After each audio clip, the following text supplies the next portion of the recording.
This podcast is sponsored by nobody. Hey dudes, welcome to Splat from the Past, the only 80s themed horror sci-fi show where things can get totally radical. I hope you're all having an enjoyable summer. I sure am. And before I go into that, I want to mention that today I will be talking to a legend of showbiz, Billy Vera, the Grammy Award winning singer, songwriter, musician, band leader who began writing songs for other people like Dolly Parton, Fats Domino, Ricky Nelson, the Shirelles, the Remains, just to name a few. He got to have a couple top 40 hits. I Can Take Care of Myself, the number one classic ballad at this moment with his band, The Beaters. And that song was very monumental in the scene of Family Ties back in the 80s. He also sang the theme songs to Empty Nest and The King of Queens, two classic sitcoms. He's also best known for playing Pinky Carruthers in the timeless cult classic The Adventures of Buckaroo Banzai Across the Eighth Dimension. He will be my third guest from that classic. He also guest starred on classic TV shows like Alice, Throb, Wise Guy, Midnight Caller. He was in Oliver Stone's The Doors. He's also a writer, author. He's written a few books, including his memoir, From Harlem to Hollywood. And I'm really excited for this interview today. I've been excited for a long, long time. So here's why I'm having such an enjoyable summer. So last week I had blood work done. Everything was great. My blood sugar's back to the way it used to be. My sodium levels are great. My triglyceride levels are great. I'm so friggin' blessed. And mom's leg injuries are starting to heal fast. This summer has been a blessing, and I'm so happy to say that. Also, yesterday, my Nana would have been 105 years old. She was born in 1920.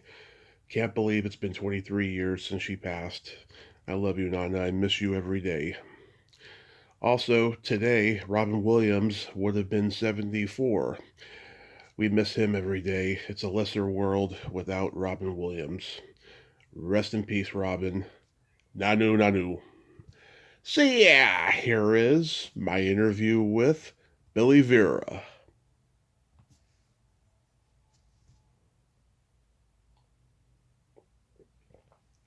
Hey, Billy, welcome to the show, sir. How are you today? I'm great, man. How are you? I am fantastic. I can't tell you what a great honor this is. Thank you so much for coming on today. Oh, it's my pleasure, man. So, going back in time, your dad, Bill McCord, was an announcer for NBC. Your mom, Ann Ryan, was a singer for Ray Charles. So, I can imagine it was only natural that you would gravitate towards show business as well.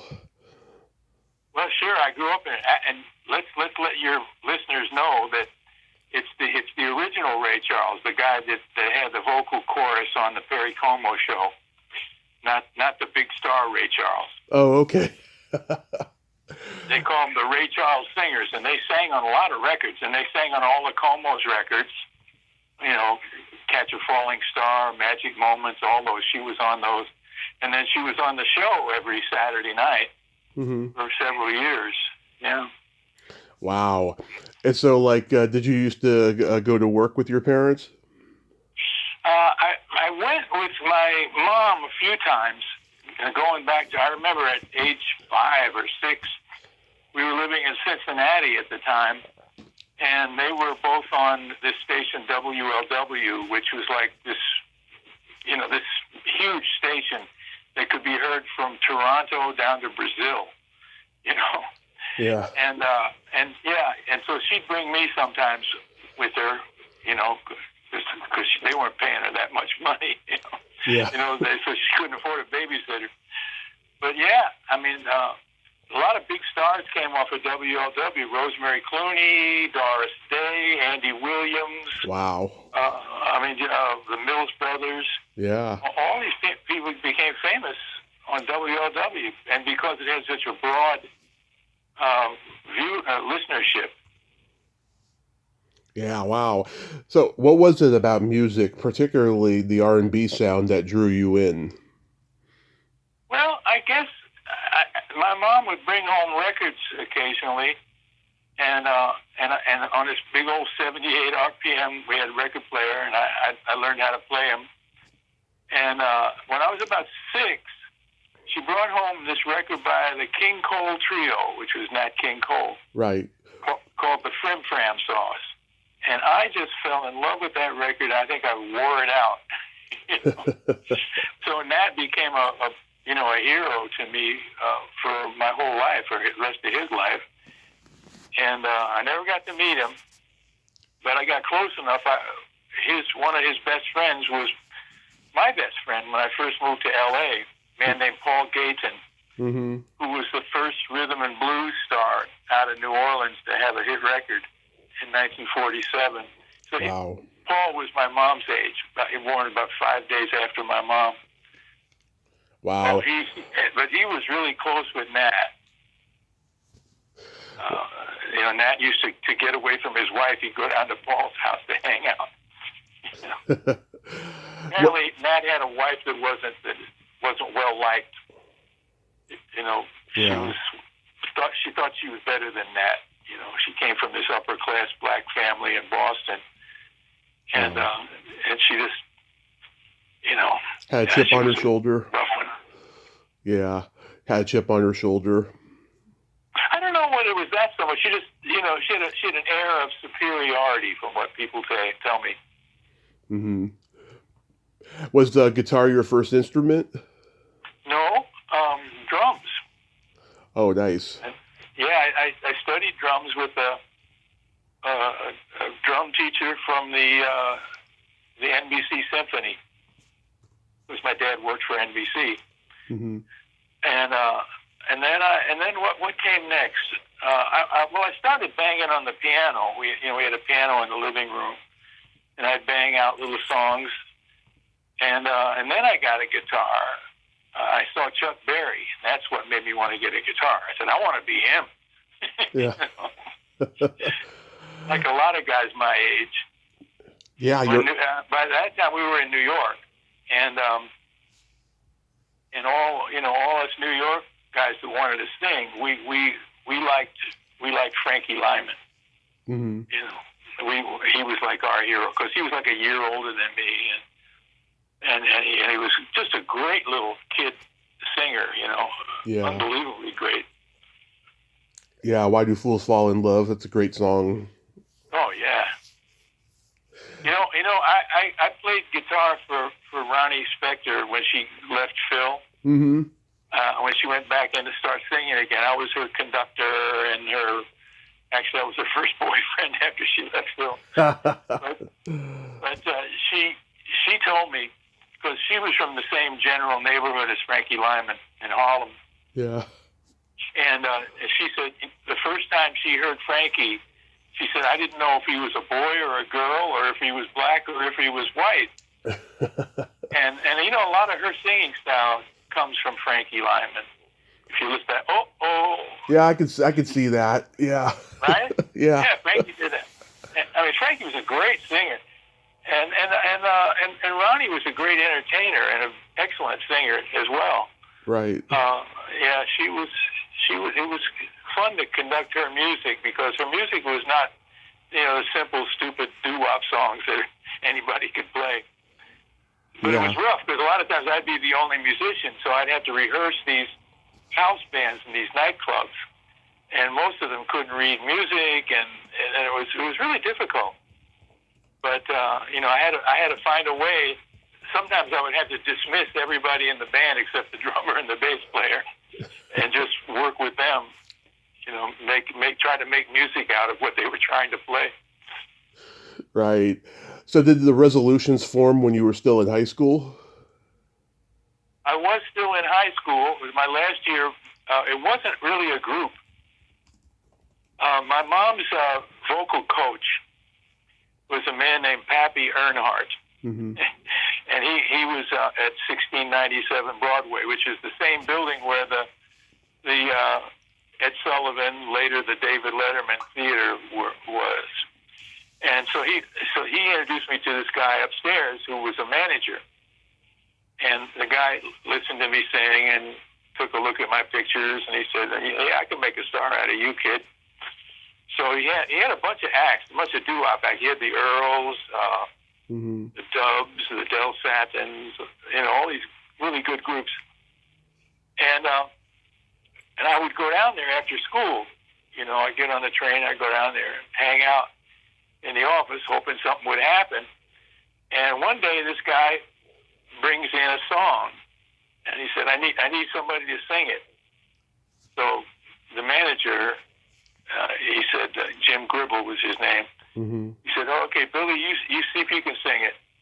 So I sang it, and so he got a couple of other guys. I think one of them was a member of the Passions, and a couple other guys. And we went in the studio, and I sang the lead, and then I opened up the bass part, that, and then the little high falsetto in the background. So actually, the group, the Resolutions, is me, three of me, and these two other guys, and that was it. But that was the first record I ever had come out. And then my dad was on the board, the New York board of AFTRA, which was the Radio Performers Union. Mm-hmm. And so he had friends there. So one of his friends was Peter Tripp, who was a disc jockey, and Peter Tripp, as a favor to my dad, played the record a few times. And then somehow it also got played on American Bandstand. But at that time, and all throughout actually American Bandstand's history, it was on, I think, from 3:30 to 5 nationally. But then it was on for another hour or so, only locally in Philadelphia. So our record got played on the local portion of the show, so it never got heard nationally, as far as I know.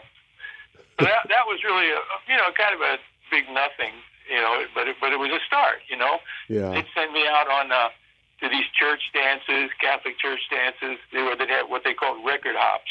Right. And a disc jockey would come and he'd play records, and then he'd bring a couple of acts with him. And we'd lip sync to our record, and the kids would, not knowing who we were, would come up and ask for autographs and stuff. And I suppose in case we ever made it. What's the origins of My Heart Cries? Now that's an interesting and weird story. Mm-hmm. I was playing with my high school band that had asked me that they were a year old. Excuse me, a year older than me. These guys were the seniors. I was a junior. Right. And their singer joined the Navy. So they heard about me and they said, "Well, you want to try out and sing with us?" So I became the singer in this band called the Night Riders. Like Knight Riders with a K. And we became popular. We played. We were underage, so we couldn't play nightclubs, but we played all the Catholic school dances. Yeah. And then we played afternoon shows, Sunday afternoon shows at this nightclub in Port Chester, New York, on the border of Greenwich, Connecticut, called the OPG. And these guys came in one afternoon, and they approached me after the set. And the guy who was like the leader, he said, "Man," he said, "you are the coolest guy I've ever seen in my life. You want to be in our band?" So I said, "Well, I never heard of your band." He said, "Well," and they told me how much money they were making, which was way more than we were making. Mm-hmm. And so I joined their band. Well, what they didn't tell me was they kicked out their singer because he was nuts. So I started working with the Night Riders, and I grew up around a lot of really rough characters. Yeah, let's put it that way. And so one we got a job in a nightclub, even though I was 17. We lied, and so I went one late afternoon to pick up my amp to take to this other club where we were playing that night, and this guy Butch Futia, big tough guy, comes and he says, "I'll help you with that." Mm-hmm. so he carries my, those guys like me as bad guys. And he carried my amp to the car, and then he got in my car. I said, "What are you doing, Butch?" He said, "I'm going with you."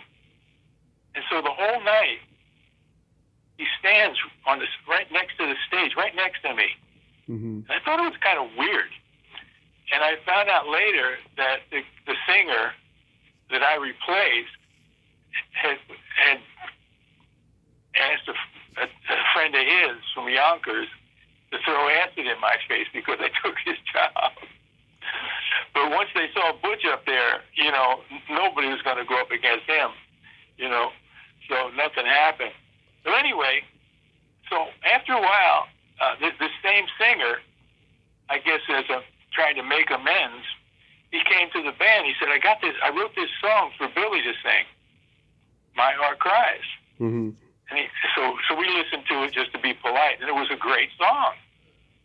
So we went in, and we got some other tough guy named Vinny Supa to put up some money so we could go into a recording studio and make the record. And so we get it on a label. The record's about to come out, and this girl comes in the club one night, and she said, "Man, I heard your record on the jukebox at John's Paradise down in the Bronx." I said, "That's impossible. The record's not out yet." So we go down to John's Paradise, and sure enough, My Heart Cries is on the jukebox, but not by us. It was by the original version by Etta James and Harvey Fuqua of the Moonglows, Etta and Harvey. Mm-hmm. We quickly call up the record company, say, "Hey, man, don't put that guy's name down on the song." He said that the song was written by Etta and Harvey. So we got it changed in time. And by the way, we couldn't use the name Night Riders because the band had made a record on another label. Mm-hmm. We just, on the spot, we just made up this name. My mom, who was, of course, in show business, she said, "Always use your name, so that your name is always on there." So instead of just being the contrast, make it Billy Vera and the contrast. So you got to get your name out there. So we did that, and that's how the record came out. Well, the record went to number one in Pittsburgh, which was Pittsburgh is a very hip music town. Yeah. But it didn't do much anywhere else. It went top 10 in Connecticut. And then about a year later, I found out that the other side, first song I ever wrote on a record, All My Love, it became a top 10 record in Texas and in Louisiana. In those days, you had what they called regional hits. Right. The record, it wasn't so homogenized as it is today. Right. Where if it's a hit in one place, it's a hit everywhere else. But back then, you could have a hit in, Texas and do nothing in Chicago, Oh, yeah. It's a beautiful song. It reminds me of the kind of R&B based pop that a lot of the British Invasion bands would do just only a few short years later. I mean, you guys were ahead of the curve on it seems. Yeah, you could say that. Yeah, I think so. So, at that point, the record company said, "Man, that's a cool little song you wrote there, All My Love. You got any more songs?" Yeah. And I said, "Yeah, I got some songs." So, we got this guy working in our publishing division. Why don't you play them for him? Larry Spear was his name. He was the son of Larry Spear Sr., who was a big-time publisher. So I played him 4 or 5 songs. He took 2 of them. Gave me $35 a piece advance, against royalties. Right. And I said, "This one song, you like that?" I said, "There's this new girl I just heard. Her name's Dionne Warwick. And I think it'd be perfect for her. Can you get me Dionne Warwick?" And he hadn't heard of her yet. Yeah. So a couple of weeks later, Larry Spear calls me up, 9 o'clock in the morning or whatever. He says, "I got a record on one of your songs." I said, "Really? That's pretty cool." I said, "You give me that girl?" He said, No, but I got you Ricky Nelson." I said, "Ricky Nelson? He's white, man. He can't sing my song." And he said, "You little ungrateful little putz." That's showbiz talk for putz. Right. And he said, "Ricky's going to do your song 5 weeks in a row on the Ozzie and Harriet show You're going to make a bunch of money from that, and Ricky's records always sell. So be grateful. You know, when you're that young, you're stupid. Not that I'm not stupid now, but I was really stupid then. So anyway, the record becomes a chart record. So here it is. Talk about beginner's luck, right? Right. So by that, and now in New York, also you got to remember, in 1965, or whatever it was, 64, the music business was a cottage industry. And it wasn't the, you know, big corporate mess that it is today with all lawyers running things. Mm-hmm. And so if you had a Ricky Nelson record on the charts, right, everybody on Broadway knew it, knew who you were. Oh, he's that kid that got the Ricky Nelson record, you know? Right. So everywhere I would go to peddle my song, they would listen to me. You know, and they all had, in those days, they all had pianos in their office, and you sit down at the piano and you play them a song. That stinks. Get out of here. Don't ever come back, you know? Whatever. You know, I'll give you $30 for that one, you know? Yeah. So then, from that, I got a job as a staff songwriter at a really big publishing company that was owned by CBS and Columbia Records. Mm-hmm. So they gave me $75 a week and a little tiny office with a little tiny piano in it. And then the boss would come in and they'd say, well, okay, the Drifters are recording next week. See if you can come up with something for them. Or Tony Bennett's recording next week. See if you can come up with something for him. And then you would learn how, on the job training, you would learn how to craft a song to fit a particular artist. Right. You know, what's their vocal range? You know, can they sing, you know, like Shirley from the Shirelles? She had a range of about 6 notes. She was a wonderful singer with those 6 notes, whereas a Patti LaBelle would have a 3-octave range. So you'd have to, you know, if you were writing for which one of those, you'd have to craft your melody for that. And then you'd also want to find out what subject matter do they like to sing about. Right. Do they like love songs? Do they like comedy songs like the Coasters? You know, whatever. So you learned a lot about the craft of commercial songwriting that way. And I stayed there about 5 years. And the boss one day said, well, when I first came, he said, so we got this guy Chip Taylor here. You know, you need a little seasoning still. He said, why don't you write with Chip, and you know, he'll help you out. And Chip was 4 years older than me, and he had gone to my high school, as had his 2 brothers, one of which was an actor named John Voight. Oh, wow. Yeah, Chip's real name was James Wesley Voight. Wow. And Chip was the youngest of the brothers. And the middle brother, he was famous in his field. He was like one of those guys that worked with rocks, like geology or something. So it was a very talented family. Anyway, the first song Chip and I wrote, Make Me Belong to You, it became a hit for Barbara Lewis. And that was our entree into Atlantic Records, which was my favorite record company. You know, they had the Ray Charles, the Drifters, the Coasters, Bobby Darin, all these great people. Oh, yeah. So we decided to write a song, a duet, for a couple of Atlantic artists, since we had met Jerry Wexler at the session. So we made a demo of it, and then we played it for Jerry. He pounds his fist on the desk. He says, man, that's a smash.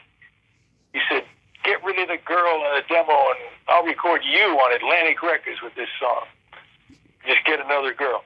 Well, by this time, all that time, I was playing, my band and I were playing at local clubs, one of which was, on weekends, we play at this club called the Country House, again on the border of New York and Connecticut. And it was like the hottest club in the whole area. Mm-hmm. And on the weekends, we'd have hit record acts.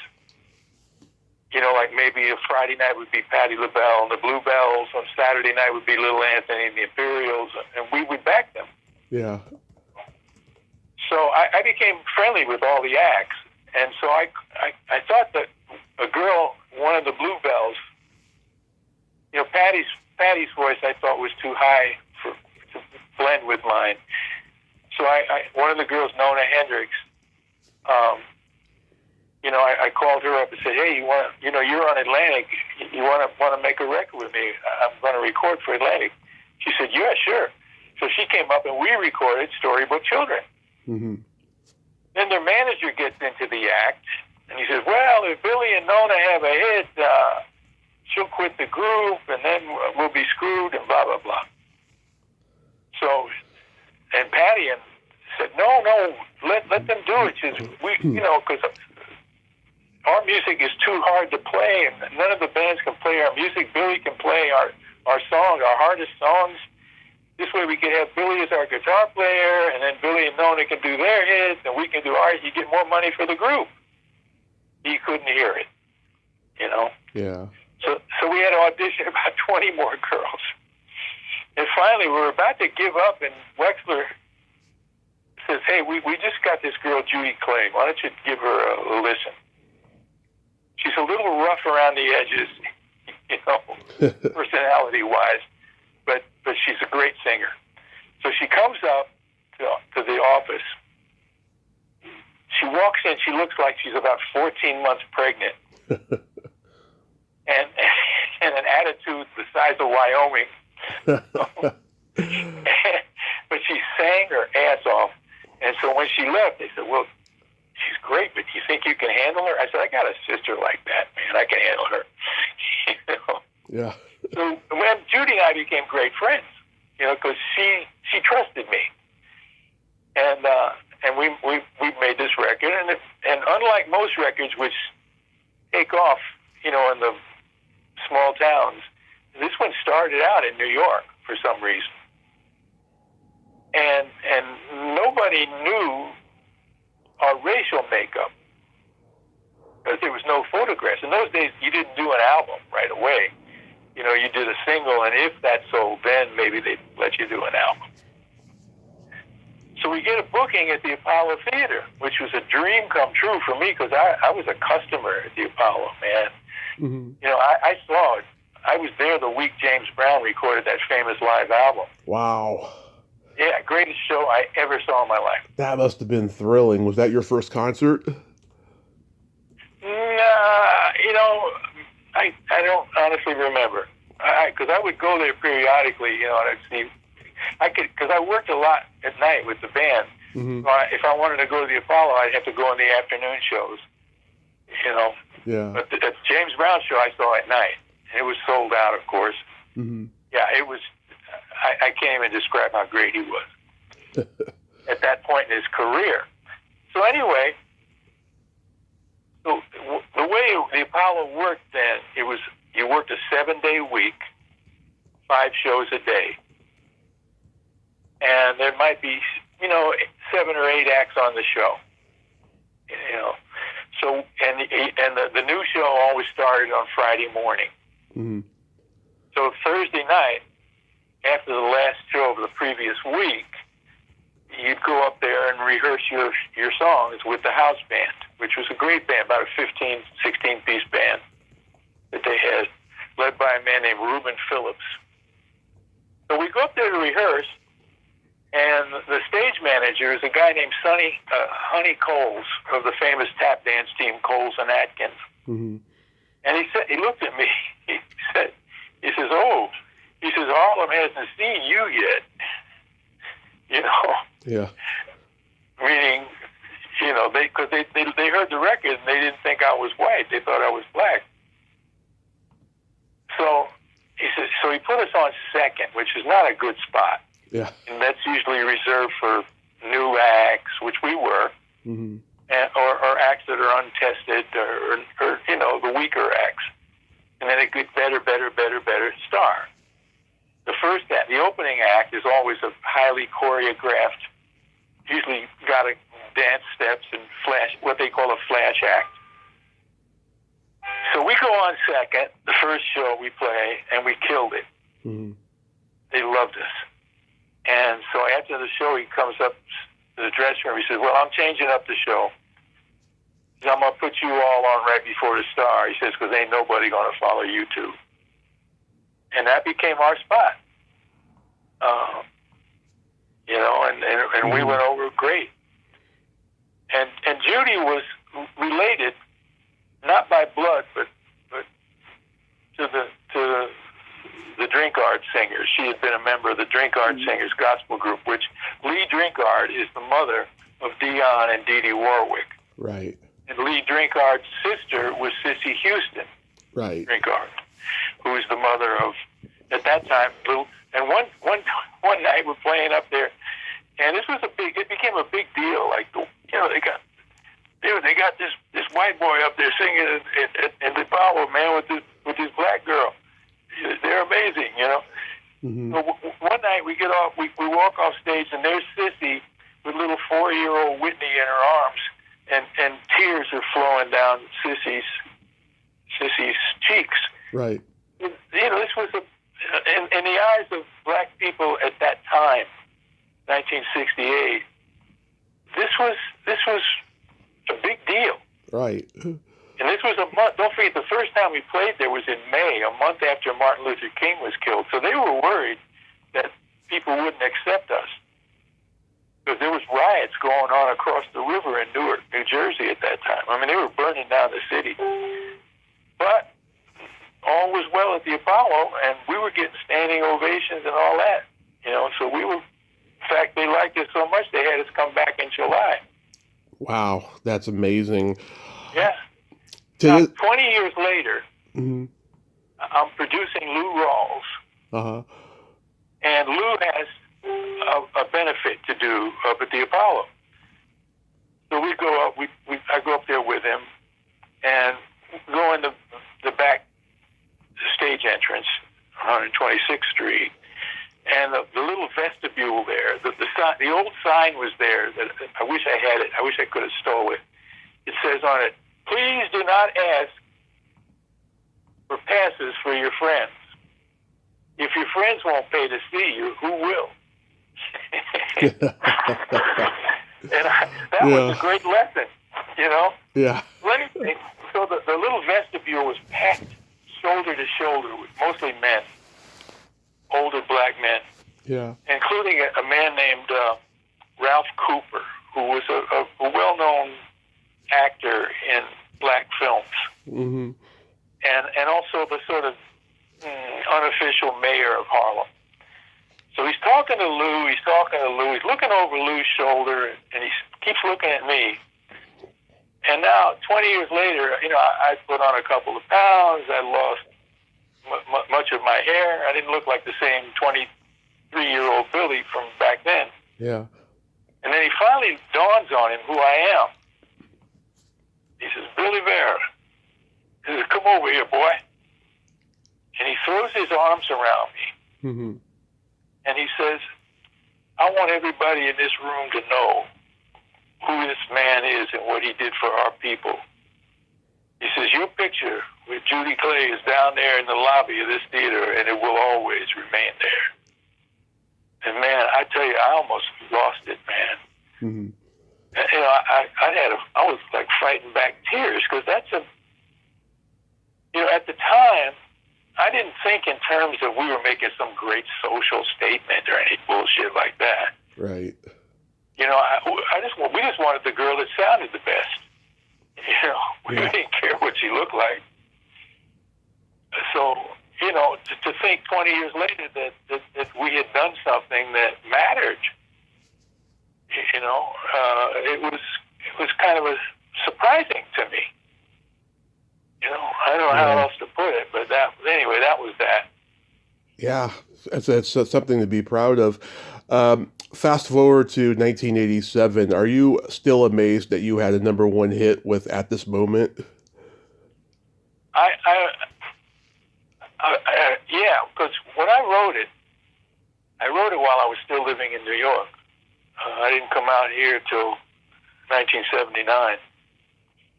But I had written it, I had just started dating. I was 33, And I was just started dating this 20-year-old college girl, and she was gorgeous, and she told me about breaking up with her previous boyfriend and how it crushed him. She was almost getting off on the fact that she broke his heart, Yeah. and so I'm, maybe the next day or a couple of days later, I'm at the piano, and my mom was like any loser musician. I was living with my mother, and I started writing the song based on what I perceived this ex-boyfriend was going through. You understand? Mm-hmm. Absolutely. And so I got about 2/3 of the way through the song, and I couldn't finish it. I couldn't figure out how it should end. And so I put it away in the piano bench. Because usually when that happens, I say, well, if it's not good enough for me to finish it, it's probably not any good, and I'll throw it away. Thank God I didn't throw it away. So a year later, when she dumped me, I was the one that was the broken heart. And then that's when I came up with that last verse of the song. And Family Ties made it the #1 hit. Yeah, some years later. But I didn't think it was a commercial song because it had no title. I couldn't even think what the title was. It had no hook in it. They like these repetitive hooks, that make hit songs. And so I just thought it was a good song, but I didn't think it was something that people would like. Right. Well, as it turned out, years later, after Family Ties, the song was popular on every single market, every demographic. Right. Whether it was junior high school kids made it their prom song, 65-year-old couples made it their song. Yeah. Everything in between. It was a hit on the pop charts, on the country charts, on the rhythm and blues charts, on the adult. It was across the board a grassroots, organic hit. Mm-hmm. God knows why, but it touched a part of many, many, many people's soul. Yeah, it's a beautiful thing. So what got you into acting? John Boyd. We were playing at the second year we were here. We were playing at the famous Troubadour every Monday night at midnight.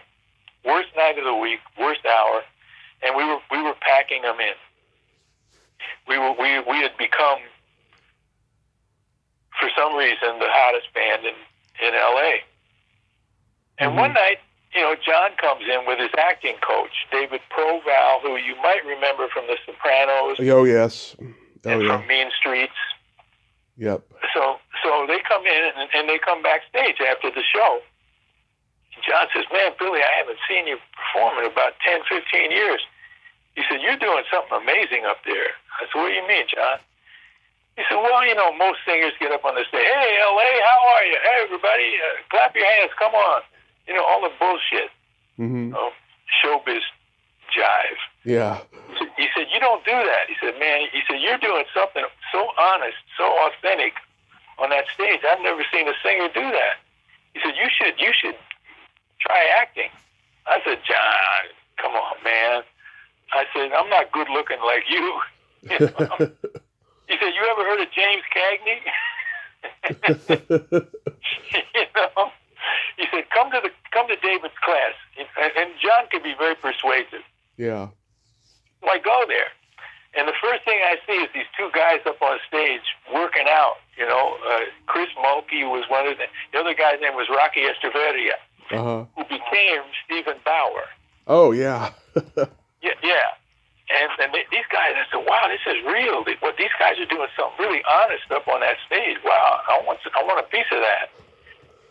So, but I was, scared to get up on the stage without a song, without a guitar.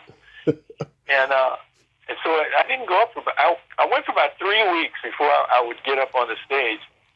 And it took me a while to get the method, that the acting method that David was teaching. And then people started started asking me to do plays, and then they started asking me to do these little, small parts on TV shows. Yeah, then I got a movie. I got this Buckaroo Banzai. I love that movie. Yeah, I've talked to Great. yeah, I've talked to Pepe about it. He's a great guy. Yes. That movie, God, I saw Peter Weller do an interview recently, and he said the movie is 41 years old, and I still don't know what it's about. You don't need to. It's an experience. It is. It's an experience, and just like the man himself, Buckaroo Banzai, it's got all these different complexities of genres and different things going for it. Like when you guys made it, like, did you have fun? It was the most fun I ever had on a movie, honestly, because the director, Rick Richter, Yeah, he was touted on me by somebody, I forget who. He came in with a couple of people from the movie to see us play one night, and he called me over to the table after the show, and he said, "Man, I love the way you improvise on the stage." He said, "You think you could do that in front of a camera?" I said, "Well, I could try it, man, He said, "I'll tell you what, come in and audition." He said, I think you're right. He was gonna give me the part that Clancy Brown ended up doing. yeah. And then he ended up giving me this part. And man, I had so much fun. We shot the movie as the original director's cut is about a half hour longer. Right. And then the studios they thought it was going to be a big hit. Mm-hmm. Wrong. but so they wanted to make it a half hour shorter, so that it could play 5 times a day in the theaters instead of 4 times a day, which I think was a mistake, because I've seen the long version, and it was killer. Nice. I gotta see that long version. Yeah, you have that little scene with the Rasta delivery man. Ironically, he gives you a gift box that's pink, and your name is Pinky. That's right. Everybody needs to see Buckaroo. Yeah. Do you still own the tie that you wore in it? No, that was all wardrobe. Oh. Take that back. Yeah. Oh. And I couldn't fit in that suit anymore. Yeah. Although I'm starting to lose weight now, so I'm getting back down to my fighting weight. Yeah. Oh, that's good. How long did you guys have to do that walk during the end credits? It looked like it was hot out there. It was a little warm, but I don't know if you ever noticed. At one point in that, I do this complete twirl. Yeah. You know why I did that? Why'd you do that? To upstage everybody else. Love it. I knew all the tricks, because I've been working in the rock and roll theaters for years in the nightclub, man. I knew how to compete. Yeah. I mean, the thing about show business is, it's. I mean, we all love each other in show business, but we also are competitive. When you're on a show with 8 acts on it, you got to make sure the guy in front of you, he's going to make it hard for you to follow him. Right. And so your job is to make it hard for the next act to follow you. Make them work harder. Yeah. That's why they put the star on at the end, at the second. Now, Weller and Goldblum, they have a jazz band that they do sometimes. Do you ever go up on stage with them? No, he never asked me. Although when we were making the movie, his trailer was right next to mine, and we would commiserate with our rotten love lives between setups. Jeff and I would be complaining about our miserable love life. Well, about 6 or 8 months, a year, whatever it was later, we were playing a club one night that we played once a month, one weekend a month. And Jeff comes in. He was making a movie with Michelle Pfeiffer. Mm-hmm. Can't remember the name of the movie. Anyway, he told her that he knew me, and she said, "Oh, take me. I heard about him. I want to hear him sing." So he brings her backstage, man. I was like, wow, the most beautiful girl in the movies right now. She's back in my dressing room, and I was so shy, in front of her. I'm sure I made a fool of myself. I know I didn't know how to hit on her. You got to be in Blake Edwards' Blind Date. I worship Blake Edwards. I think he was the greatest comedy director there ever was. And You got that right, my brother. I've gotten to know Jennifer, and she's been on here twice. She's lovely. Nice girl. How was that experience? Were you buddies with Blake? I became, and I remember, they were shooting the movie already, and so they take me in.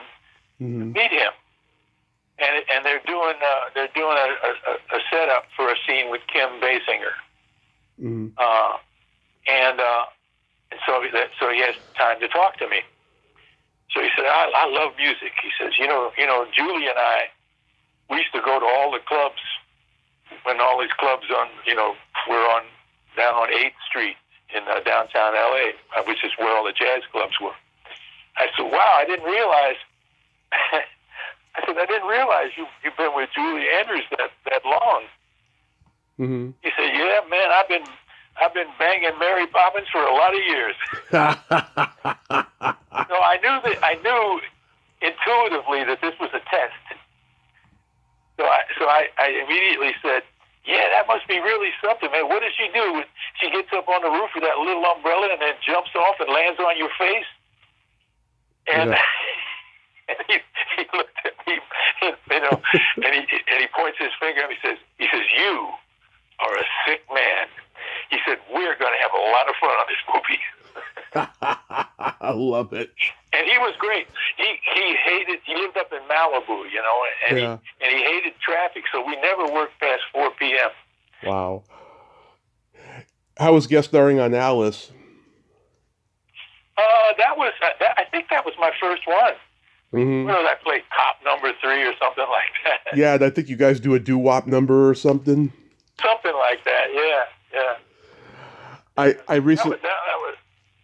I recently talked to Diana Canova, and you were on an episode of Throb, and you and her actually had pretty good chemistry in this episode. You play like a guitar teacher.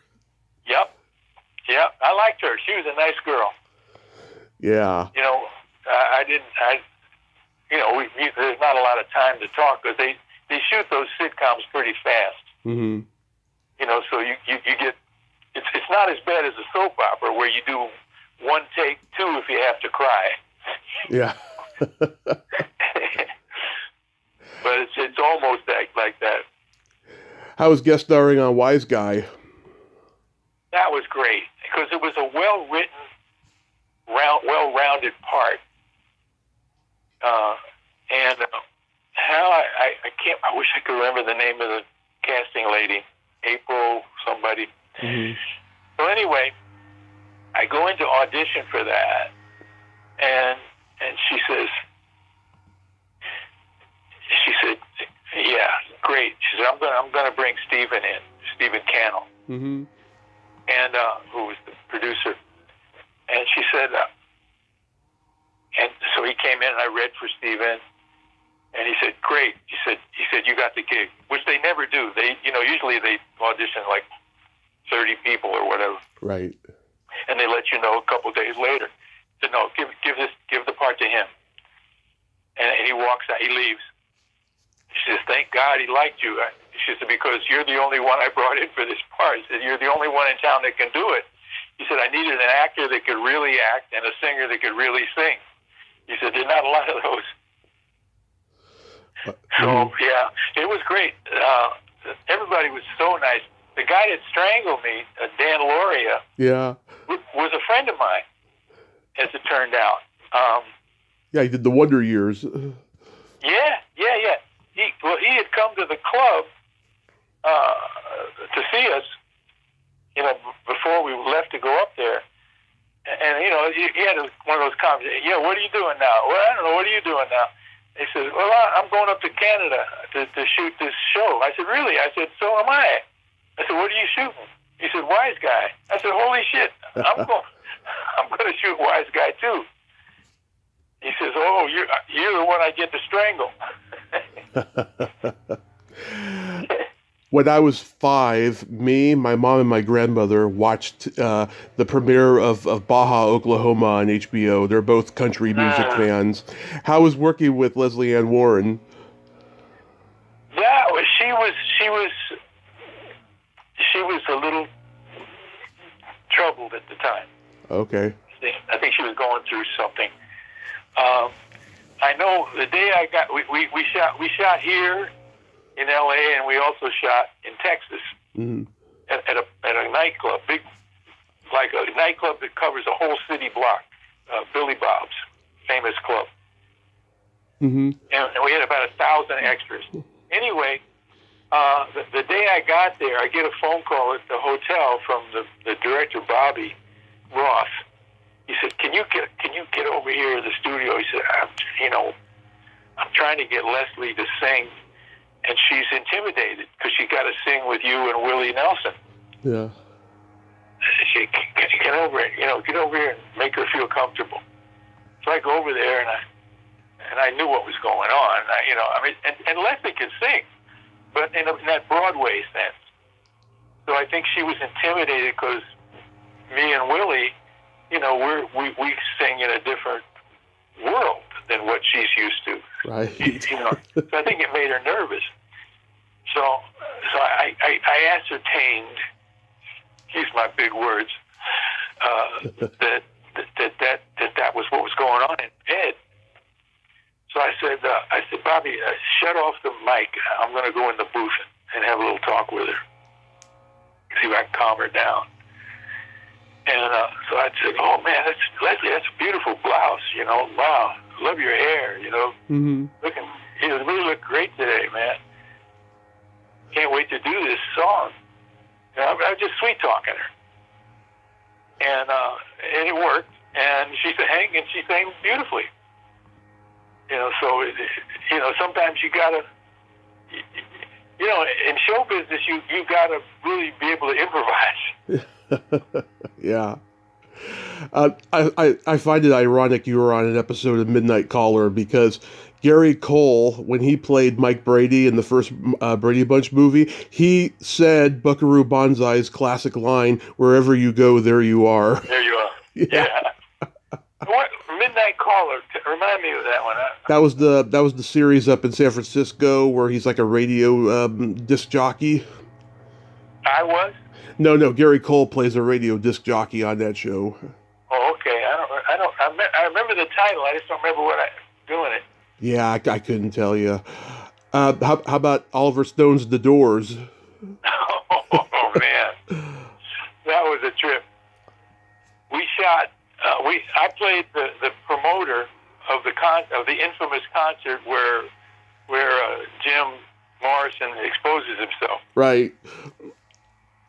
So my job in that was to get mad, and the kid that played the Doors manager was the son of Ally McGraw and somebody, whoever. Steve McQueen or whoever. One of those dudes, yeah. Yeah. And he was a pretty boy. He was a pretty boy. Yeah. So I'm supposed to get mad. You made you let your artist get out there and whip it out on stage. What the hell is the matter with you, man? So he said, light into this kid. He said, go in there and tear him a new one. Yeah. So I go there, I'm calling him 14 different kinds of motherfuckers, I mean, I actually made him cry at one point.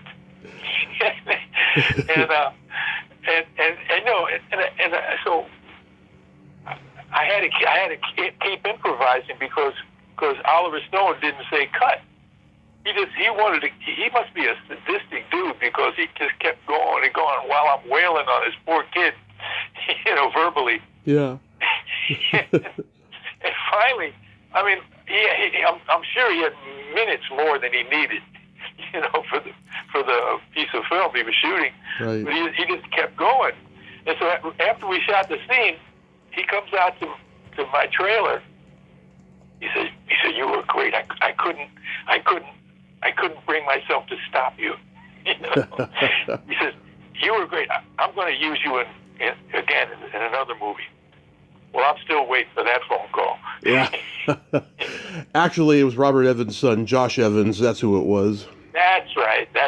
Yeah. Now, here's something I'm sure you never get asked about. Harry Shearer's It's Just TV. Oh, man, that was fun. The Beach Boys parody, The Offshore Boys.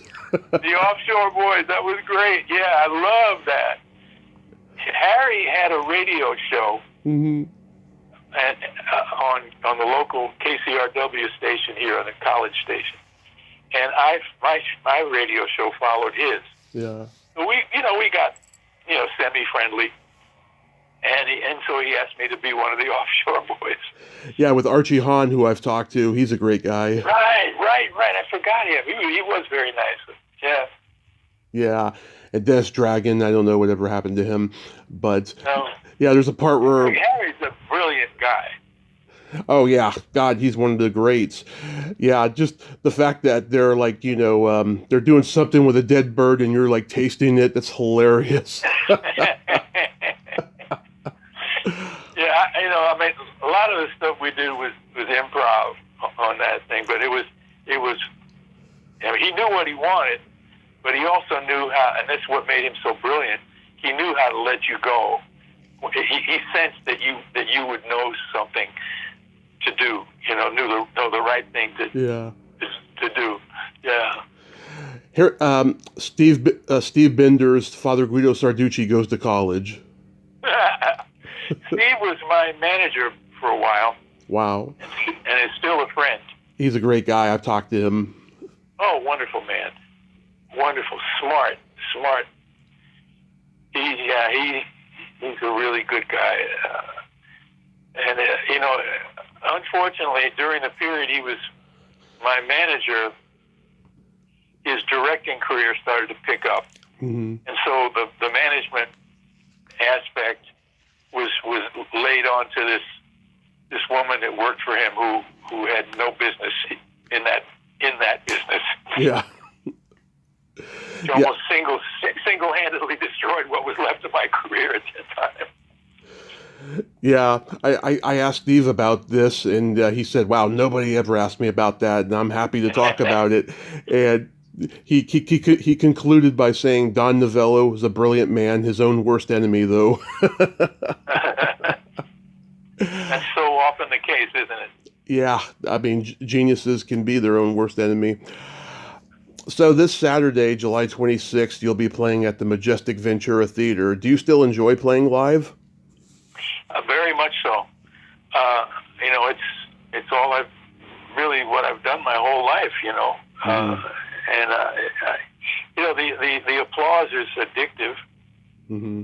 It's heroin, man. You get out there and you want to please those people. You want to take them on your ride with you,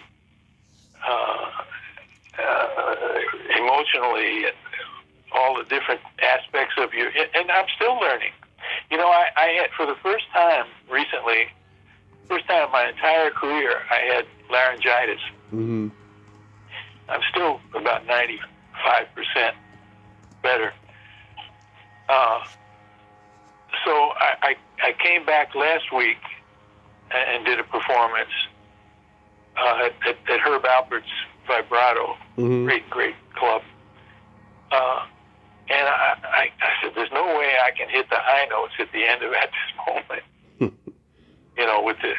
I'm not well enough yet. What can I do? So I said, well, let me improvise something at the end. It'll just be simple. I'll just do it really, really simple.